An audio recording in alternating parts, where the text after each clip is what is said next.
என்னுடைய சிறு சாட்சியை கூறுகிறேன். கர்த்தர் என்னை மட்டும் காத்த எபெனேசர் இம்மானுவேல் தேவன் கூட இருந்தார். எல்லா ஆபத்திலிருந்தும், நோய் நொடிகளிலிருந்தும், எல்லா பிரச்சனைகளிலிருந்து ஆண்டவர் விடுவித்துள்ளார். கர்த்தர் என்னை மட்டும் காத்த யெகோவா ராஃபா, எல்ரோய், என்னை கண்ட கர்த்தர்.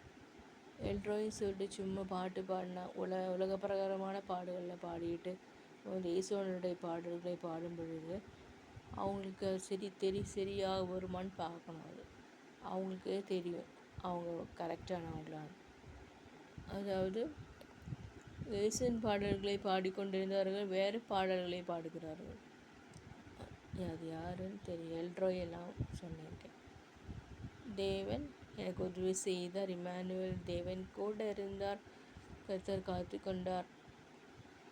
ஏசப்பா என்னை தாங்கினார். அவர் தாங்கும் தணலும் இருந்தார், மேய்ப்பராக இருந்தார். அவர் அந்நாளுக்கு கொடுத்த ஆசீர்வாதங்களை பெற்றுக்கொள்ள விழ வேண்டும். கர்த்தர் இம்மானுவேல் கூட இருந்தார். என் தேவன் என்னோடு கூட வாசம் பண்ணினார். கடந்த நாட்களெல்லாம் நான் அழுதேன், என்ன படுக்கையில் அழுதேன். ஆனால் ஆண்டவர் சொன்னார், பயப்படாதே மகளே, நான் உன்னோடு கூட இருக்கிறேன். ஆண்டவர் சொல்கிறார், பயப்படாதே, நான் உனக்கு துணையாக இருக்கிறேன்னு சொல்கிறார். சோதனைக்கு உட்படாதபடி ஜெபிக்க வேண்டும். 1 மணி நேரம் ஜெபம் பண்ணணும்னு யோசிக்கிறேன். ஆண்டவர் உதவி செய்வாராக. சோதனைக்கு உட்படாதபடி நம்மையும் காத்துக்கொள்வோமாக.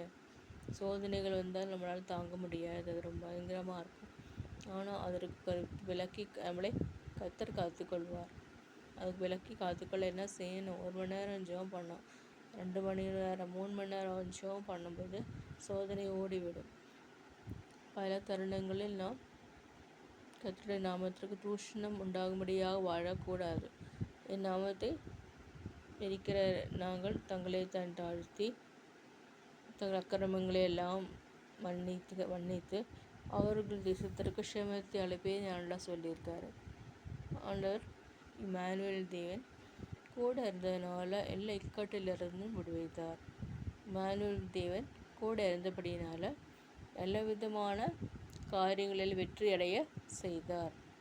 வெற்றியின் பாதையை பார்க்க முடியும். இயேசுவானவரை நாம் பறைசாற்றும் பொழுது கர்த்தர் உதவி செய்கிறார். அவர் இம்மானுவேல் தேவன் கூட இருந்து எல்லா நோய்களிலிருந்தும் குழியிலிருந்தும் மீட்டெடுத்தார். அவரை குடும்பங்கள் பார்ப்பீர்கள், எல்லாம் ஆசீர்வதிக்கப்பட்டார்கள்.